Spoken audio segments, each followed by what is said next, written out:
Hey everyone, this is Maeden. I'm here at Shirley 41 with Michael Shanks, very talented actor, and we're going to talk about breath mints.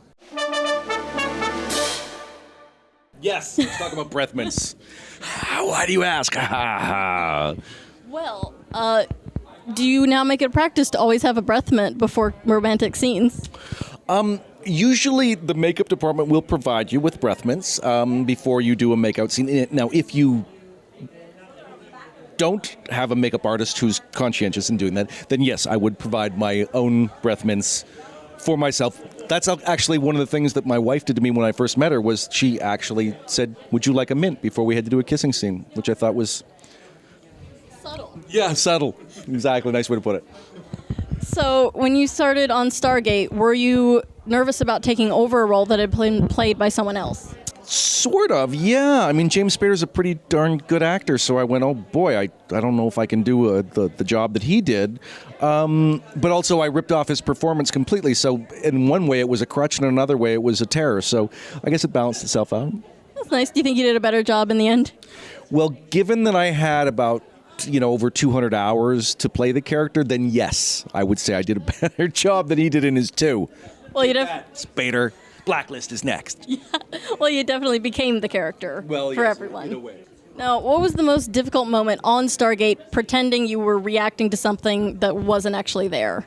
Oh boy, I think we kind of let it go, but we had a moment in an episode in the second season, and I believe the episode was called Thor's Chariot, where the description of what was happening, where these Asgard ships were coming down and erasing pyramids and destroying ships and blowing all this stuff up. And we all kind of underreacted to it. We all kind of went, oh, because we all didn't want to be that person going, oh. So we all kind of we're all like, oh, that happened.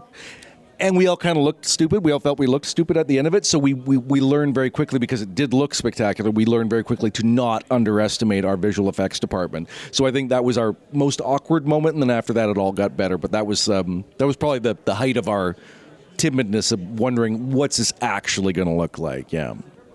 So since you've worked on a lot of genre shows, was it a big adjustment to do more normal type shows?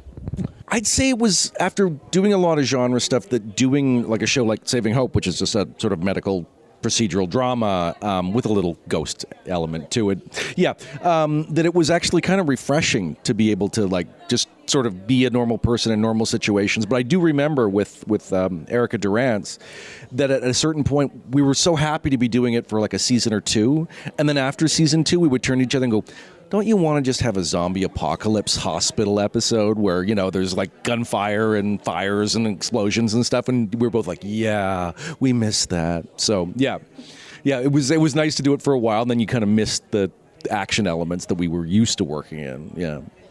So working on a medical show, was there something surprising that you learned about how hospitals worked?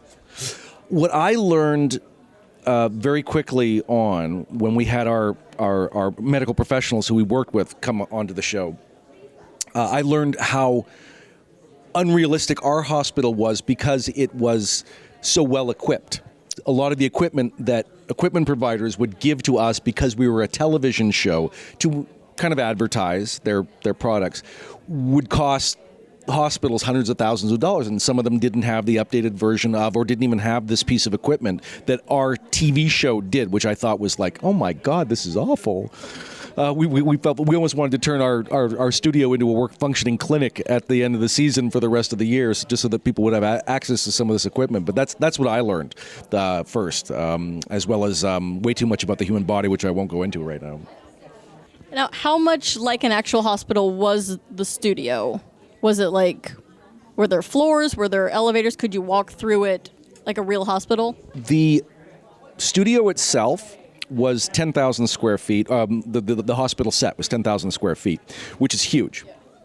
But that was the only floor. So all the elevator stuff that we would do, if we went from one floor to, say, the the basement or something like that was just a wing of the studio itself, and we would use the elevator to just sort of like, doors would close and then they'd open somewhere else, kind of like the Enterprise, I guess, in a strange way.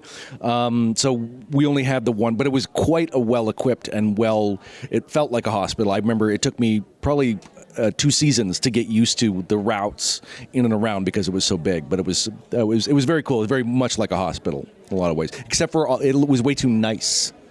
There wasn't as many nicks or paint chips or anything, all the usual stuff. So we made sure by the end of 5 seasons we were putting some dents in the walls and whatever. So yeah. Speed round.